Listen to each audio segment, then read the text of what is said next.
ఆదివారం నాడు ప్రదక్షిణం చేశాడనుకోండి, ఆదివారం నాడు ప్రదక్షిణం చేసి వచ్చేస్తే సూర్యమండలాన్ని భేదిస్తాడు జీవుడు.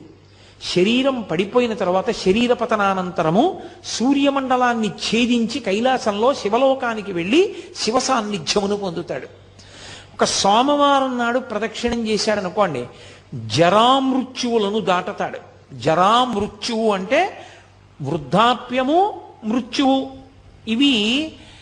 ఇదొక చిత్రమైనటువంటి విషయం. చాలామంది త్రిదళం త్రిగుణాకారం త్రినేత్రంచ త్రియాయుధం అంటుంటారు, కానీ అలా లేదు. అసలు యథార్థ పాఠం త్రియాయుషం అనుంది.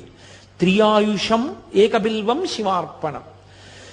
త్రియాయుషం అంటే 3 రకములైన ఆయుర్దాయాల్ని కోరుతారు. నేను వృద్ధాప్యాన్ని చూడాలని నేను కోరుకోవాలి. బాల్యము, కౌమారము, యవ్వనము దాటి నేను వార్ధక్యాన్ని చూడాలి అని అడగాలి. ఎందుకో తెలుసా?